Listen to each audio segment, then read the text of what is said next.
नमस्कार, 3 का तड़का में आपका बहुत बहुत स्वागत। मैं हूं आपके साथ मनोज सक्सेना। 3 के तड़के में बात करेंगे ढोंगी बाबा के बड़े खुलासे की।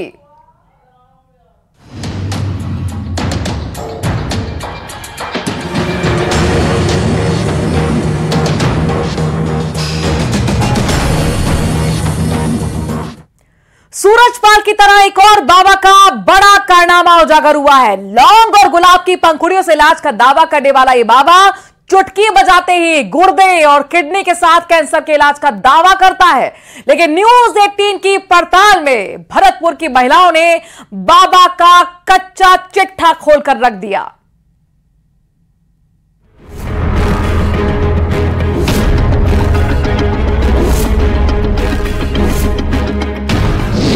झांसा ऐसा कि अच्छे अच्छे हो जाए हैरान।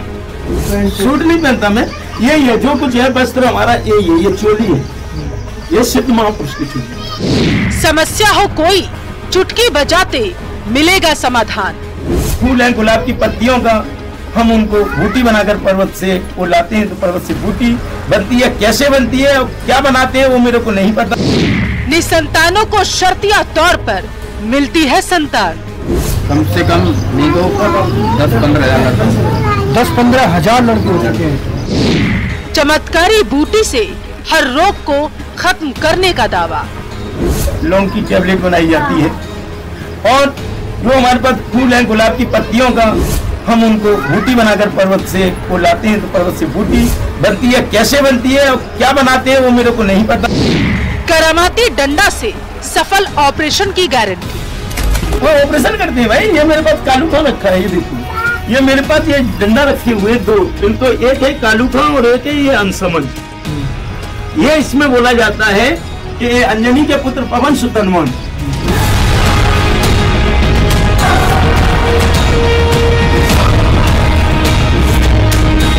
कटे फलों पर भिनभिनाती मक्खियों को देखकर मुंह मत भी चुकाइएगा। ये वो करामाती बूटी है जिससे बीपी, शुगर और कैंसर तो छोड़िए, एक से एक जिद्दी बीमारियां भी पनाह मांगती हैं। ये तो अभी शुरू हुआ है ना, जब तुम यहाँ से गए थे आपको आराम कुछ मिला है? मिला है ना? हाँ, तो कोई चीज को पूछ रहा है। अब उस सिद्ध पुरुष को जानिए जिसके दावे सुन चिकित्सा विज्ञान हैरान रह जाए। नामी गिरामी डॉक्टर बगले झांकने के लिए मजबूर हो जाए। बयाना के गांव मुर्रक्की में मध्य प्रदेश का अनिल कुमार दरबार आबाद था। अनिल कुमार खुद को सिद्ध पुरुष बताकर पिछले 1.5 महीने से दरबार लगा रहा था। मंगलवार और शनिवार को यह दरबार चलाता था। कैंसर, पथरी और बांझपन जैसी बीमारी ठीक करने का झांसा भी दे रहा था। उसके दरबार में बयाना सहित भरतपुर, करौली और अलवर जिले से सैकड़ों लोग इलाज कराने आ रहे थे। बता रहे थे सीआरपीएफ में थे आप? हाँ, मैं सीआरपीएफ में था, मैं 86 बटालियन का जवान था। फिर ऐसे इसमें कैसे है? अब इसमें तो ये है कि मैं वहाँ नौकरी कर रहा था, इनने कही चल तो चल भाई। इनसे हमारे साथ में अभी से नहीं है, ये हमारे साथ में 8 साल से। कौन? ये बजरंगबली का मैं नाम लेता हूँ। अपने घर का हमारा देव है, परीत है, मैं उसका नाम। तो उनकी शक्तियों द्वारा आयोजित होता। बाबा के दरबार की लौंग की 2 कली आईवीएफ पर भी भारी। फल देते हैं, उसमें 2 लौंग लगाई जाती हैं, 2 लौंग लगाई जाती है पति और पत्नी के लिए। फल में लौंग लगा के देता हूँ, उसको मैं पढ़ के देता हूँ। अंजनी के पुत्र पवन सुत हनुमान, इसका भला होना चाहिए, तो भला से भला होता चला जाता है। अब मेडिकल साइंस को चैलेंज करने वाले, परोपकार की दुहाई देने वाले बाबा की असलियत भी सुनिए। 500 रुपया ऑपरेशन करेगा तो वो तो मैं करो, 1 रुपया ना लूँ मैं तो। कोई रोज ले रहा हूँ, कमाए कम से कम 15,000। कोई बोले ना, बात अब सब ऐसे बैठे कि बाबा सही है, हमारे इलाज कर दिए। हाँ तो सही बैठे हूँ, सब भी बैठे, सब फूफा आएगा के हम फूफा ना है। तुम बोली तुम गए एक आध बार तो गए ऑपरेशन करेगा यहाँ 9 लगा देगा, 9 लगा करो। मैं तो किसी बहन बेटी से हाथ नहीं लगाता हूँ।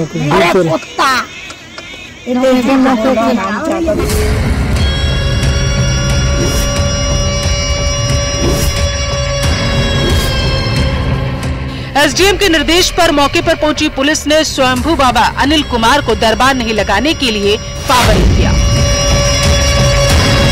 हाथरस कांड के बाद लगातार प्रशासन अलर्ट मोड पर है और मुर्की गांव में जो आश्रम चलता था, दरबार लगता था, उसे बंद करा दिया गया है। पुलिस की टीम यहां पर पहुंची और इस दरबार को बंद करा दिया गया है। ये दरबार आप देखिए, अनिल कुमार महाराज है, इनका यहाँ पर दरबार है और निःशुल्क इलाज का यहाँ पर जो दावा है वो किया गया है। और ये भी यहाँ पर लिखा है कि कौन कौन से इलाज जो है वो यहाँ पर किए जाते हैं। मधुमेह, डायबिटीज, बीपी, कोलेस्ट्रॉल, चलने फिरने में परेशानी, उसके साथ जो बाय है, उसके साथ जो ग्रह क्लेश, ऊपरी बाधा, भूत प्रेत, प्रेम प्रसंग, वशीकरण, बांझपन, लड़का होने की गारंटी भी यहाँ पर जो है वो दी जाती है। इस तरह के जो तमाम जो बाधे हैं वो यहाँ पर किए जाते हैं। और ये आश्रम है, ये टेंट लगा हुआ है, ये मुर्की गांव है बयाना थाने का। और यहाँ पर कुछ देर पहले ही पुलिस पहुंची थी, पुलिस ने इस दरबार को बंद कराया। ये सामने देखिए जो लोग हैं वो यहाँ पर मौजूद हैं। हालांकि बड़ी संख्या में भीड़ यहाँ पर रहती है, लेकिन यहाँ से जो लोग हैं उनको समझा करके यहाँ से वापस कर दिया गया है।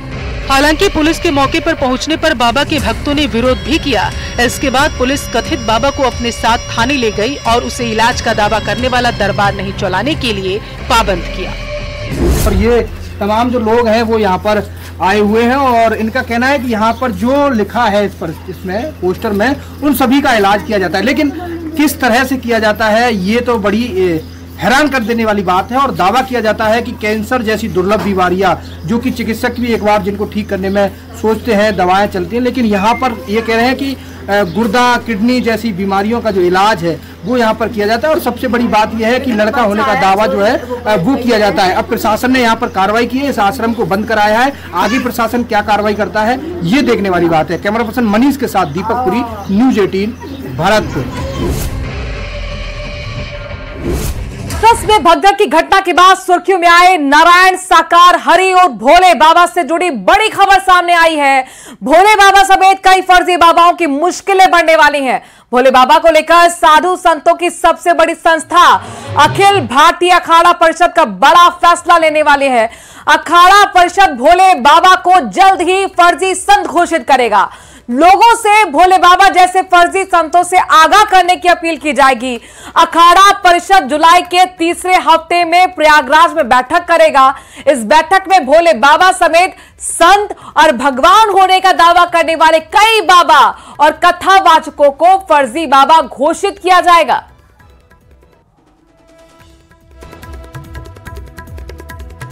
बड़ी खबर नीट पेपर मामले पर है। नीट पेपर लीक मामले में सुप्रीम कोर्ट में दायर 38 याचिकाओं पर आज सुप्रीम सुनवाई हो रही है।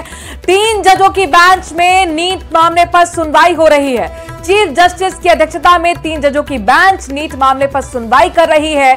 आपको बता दें कि नीट मामले में केंद्र और एनटीए ने सुप्रीम कोर्ट में अपना हलफनामा दाखिल किया था। केंद्र सरकार ने नीट यूजी की परीक्षा दोबारा कराने की मांग का विरोध किया है और अब इस मामले की सुनवाई सुप्रीम कोर्ट में हो रही है। सुनवाई के दौरान कोर्ट ने कहा है कि पहले हम दोबारा परीक्षा की मांग कर रहे याचिकाकर्ताओं को सुनेंगे, उसके बाद एनटीए और सरकार को सुनेंगे।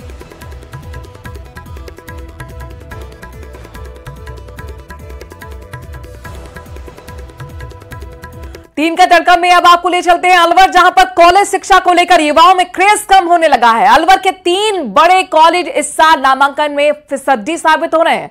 युवाओं में कॉलेज में नियमित एडमिशन लेकर पढ़ाई करने में रुचि घटती नजर आ रही है। इसीलिए कॉलेज में जितनी सीट आवंटित है उतने छात्रों के आवेदन फॉर्म भी कॉलेज में नहीं आ रहे। ये स्पेशल रिपोर्ट इस पर देखिए।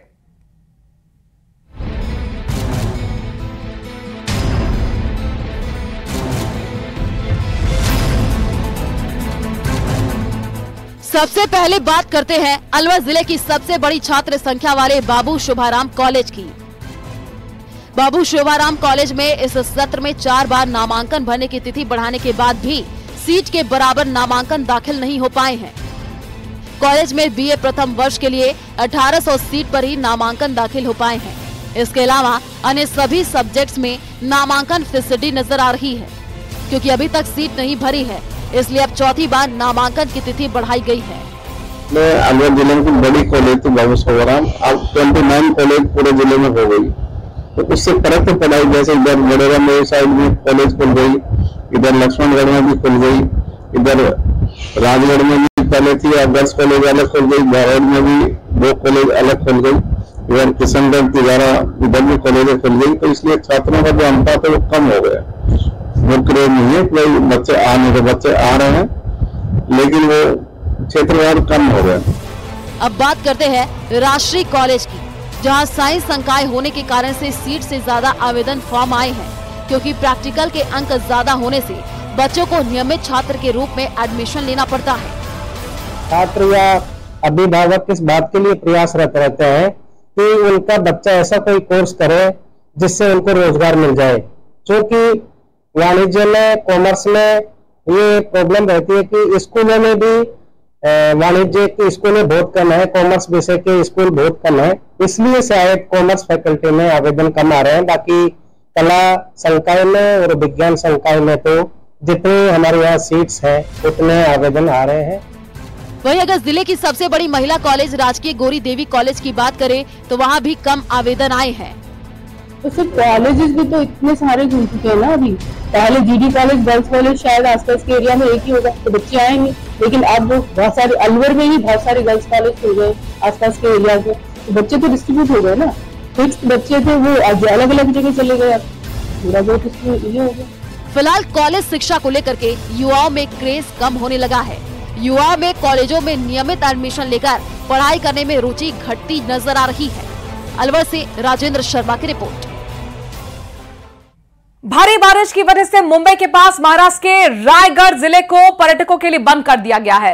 रायगढ़ किले के आसपास बड़ी संख्या में पुलिस भी तैनात कर दी गई है। दरअसल रायगढ़ किले में घूमने आए सैकड़ों लोगों के साथ जो हुआ उसे देखकर आपके भी रोंगटे खड़े हो जाएंगे।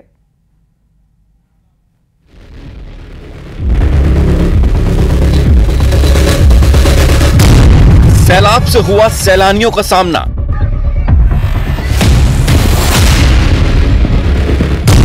बाढ़ के रौद्र रूप के आगे बेबस लोग। बारिश और बाढ़ की विनाश लीला। कुदरत के कहर की भयानक तस्वीर है। इन खौफनाक तस्वीरों से अंदाजा लगाया जा सकता है कि चारों तरफ प्रचंड धाराएं और इन हाहाकारी सैलाब के बीच मौत से जिंदगी की जंग लड़ते कई लोग। सीढ़ियों पर बारिश का पानी इस कदर बह रहा है कि मानो कोई सैलाब सब कुछ अपने आगोश में ले जाने को बेताब हो। एक दूसरे का हाथ पकड़े और ऊपर वाले को याद करते हुए इन लहरों से जंग लड़ने की एक बड़ी कोशिश होती दिखी। ये तस्वीरें महाराष्ट्र के रायगढ़ से आई हैं, जहां के किले में सैकड़ों लोग घूमने गए थे, लेकिन इन लोगों को नहीं पता था कि आने वाले पल में इनका सामना मौत से हो जाएगा। रायगढ़ में इतना पानी बरसा कि थोड़ी ही देर में बारिश के पानी ने पूरे इलाके को अपनी चपेट में ले लिया। इस बीच किले में जमा पानी उसकी सीढ़ियों से बहने लगा। देखते देखते सीढ़ियों पर बहते पानी की रफ्तार इतनी तेज हो गई कि इसमें गुजरने वाले सैलानी संकट में आ गए। कुछ लड़खड़ाने लगे, कुछ डगमगाने लगे, तो कुछ को सामने मौत दिखाई देने लगी। सीढ़ियों पर बहता सैलाब इतना भयानक था कि देखकर रूह कांप जा रही है। लेकिन गनीमत इस बात की रही कि रायगढ़ किले की सीढ़ियों पर फंसे इन सैलानियों ने हिम्मत नहीं छोड़ी। एक दूसरे का हाथ पकड़कर आने वाली मौत का डटकर सामना किया और इस मेहनत का अंजाम कामयाबी में बदला। जितने भी सैलानी सैलाब में फंसे थे सभी सुरक्षित बाहर निकल गए।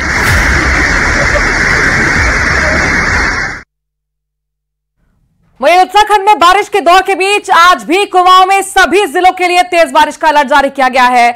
अलर्ट के बाद कुमाऊं के 6 जिलों के सभी स्कूल, कॉलेज, आंगनबाड़ी केंद्रों को भी बंद रखा गया है। कुमाऊं में बारिश की वजह से कई जगहों पर नुकसान की खबर है। कई सड़कें बंद हैं जिन्हें खोलने का काम चल रहा है। इसके साथ ही नदियां और बरसाती नाले भी उफान पर हैं।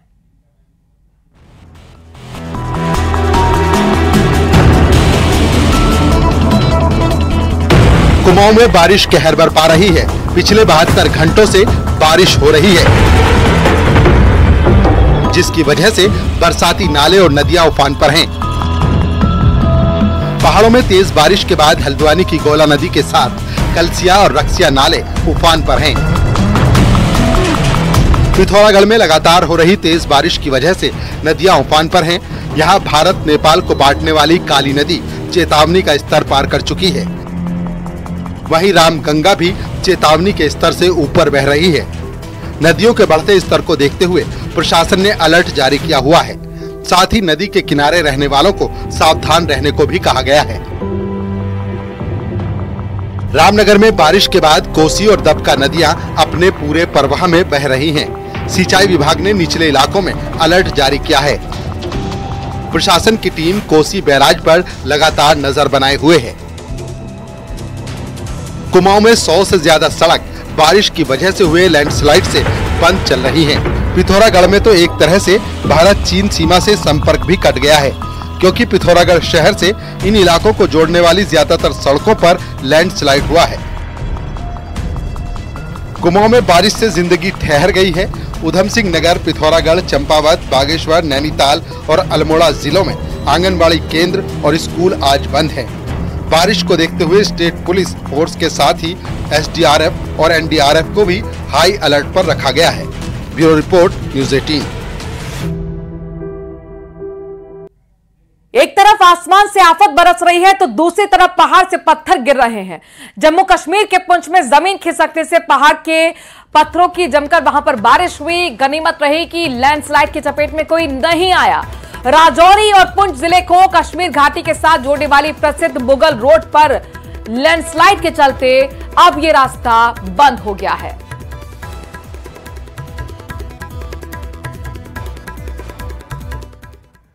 मुंबई हिट एंड रन मामले में बड़ी खबर सामने आ रही है। आरोपी मिहिर शाह के खिलाफ लुकआउट नोटिस जारी कर दिया गया है। आरोपी मिहिर शिवसेना शिंदे गुट के नेता राजेश शाह का बेटा है। कल सुबह वर्ली में सड़क दुर्घटना के बाद से आरोपी मिहिर फरार है।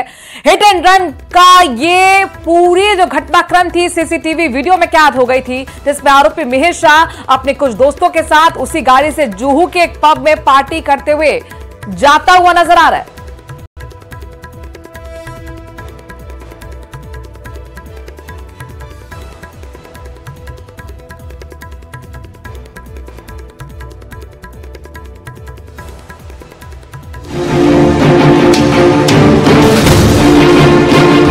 मुंबई में हिट एंड रन की सनसनीखेज खबर। लग्जरी कार ने दंपत्ति को मारी टक्कर। हादसे में महिला की मौत, पति अस्पताल में भर्ती। शिवसेना गुट के नेता पर शिकंजा। पुणे हिट एंड रन की कहानी अभी थमी ही नहीं थी कि वर्ली से एक दिल दहला देने वाली खबर सामने आई। यहां एक शख्स ने अपनी लग्जरी कार से मोटरसाइकिल सवार दंपत्ति को टक्कर मार दी, जिसमें महिला की मौत हो गई, जबकि पति गंभीर रूप से घायल है। इस सिलसिले में पुलिस ने शिवसेना शिंदे गुट के नेता राजेश शाह समेत एक और शख्स को हिरासत में ले लिया, जबकि मुख्य आरोपी 24 साल का मिहिर शाह अब तक फरार बताया जा रहा है। अब साक्ष्य के आधार पर सारी चीजें सामने आएगी और इस प्रकरण का पूरी तरीके से इन्वेस्टिगेशन चालू है। ये घटना रविवार सुबह 5 बजे उस वक्त की है जब कोलीवाड़ा में रहने वाले प्रदीप नखवा और कावेरी मोटरसाइकिल से जा रहे थे। इसी दौरान लग्जरी कार ने उनकी मोटरसाइकिल को टक्कर मार दी, जिसमें पति पत्नी गंभीर रूप से घायल हो गए। दोनों को अस्पताल में भर्ती कराया गया, लेकिन इलाज के दौरान महिला की मौत हो गई, जबकि प्रदीप नखवा अभी भी गंभीर हालत में अस्पताल में भर्ती हैं। बहुत ही दुर्भाग्यपूर्ण है, दुखद है और मैंने पुलिस के साथ बात की है, मेरी बातचीत हुई है। इसमें कोई भी हो उसको एक नज़रिए से देखा जाएगा, किसी को भी बख्शा नहीं जाएगा। वर्ली में हुए इस हादसे का सीसीटीवी वीडियो भी सामने आया है, जिसमें आरोपी मिहिर शाह अपने 4 दोस्तों के साथ कार से उतरते हुए और बैठते हुए दिखाई दे रहा है। दावा किया जा रहा है कि वीडियो जुहू के एक पब के बाहर का है। फिलहाल इस मामले में आरोपी के पिता से पूछताछ हो रही है, जबकि मुख्य आरोपी मिहिर पर शिकंजा कसने के लिए 6 टीमों को लगाया गया है। प्रधानमंत्री मोदी रूस के 2 दिन के दौरे पर रवाना हो गए हैं। पीएम मोदी अपने तीसरे कार्यकाल में पहले रूस दौरे पर जा रहे हैं। 2019 के बाद रूस और यूक्रेन जंग शुरू होने के बाद पहली बार मोदी पुतिन के निमंत्रण पर मॉस्को जा रहे हैं। पीएम मोदी का 2 दिन का ये रूस दौरा कई मायने में बेहद खास है, क्योंकि पीएम मॉस्को में रूस वार्षिक शिखर सम्मेलन में शामिल होंगे। इसके साथ ही पीएम मोदी रूस के राष्ट्रपति पुतिन से भी मुलाकात करेंगे, जहां कई अहम मुद्दों पर चर्चा होगी, जिसके बाद दोनों देशों के बीच कई महत्वपूर्ण समझौते भी हो सकते हैं। इस दौरे में भारत को रूस का फाइटर जेट Su-57 मिल सकता है। साथ ही मैंगो शेल्स पर भी फाइनल बात होने की संभावना है, जिससे भारत की सैन्य ताकत कई गुना बढ़ जाएगी।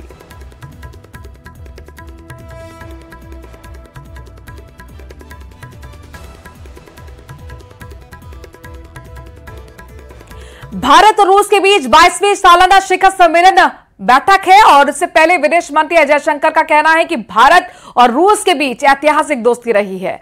इस बैठक के जरिए दोनों देश अपनी दोस्ती में नए युग की शुरुआत करेंगे। Two countries who have such a strong history of working together, very steady history of working together. So we did, both of us value very much the need for an annual summit.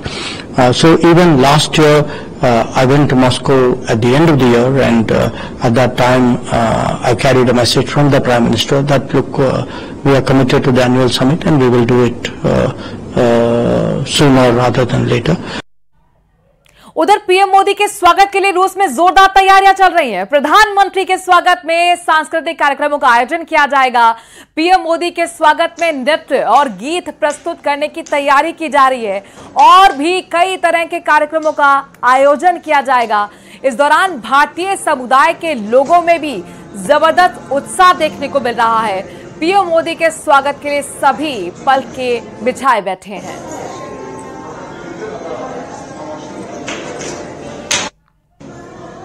हम लोग बहुत खुश हैं, हमारे PM जी यहाँ पे आ रहे हैं, विजिट है उनकी, तो हम सब लोग बहुत एक्साइटेड है। उसके लिए हमने प्रिपरेशन भी बहुत अच्छी की है। हमारे सब रशियन जो स्टूडेंट्स हैं वो भी काफी मेहनत करते हैं डांस में, और डांस सीखा उन्होंने। तो हमने अभी शिव स्तुति सिखाई इनको, शिव स्तोत्रम सिखाया इनको, तो उस पर हम लोग मोदी जी के सामने अपने परफॉर्मेंस देंगे।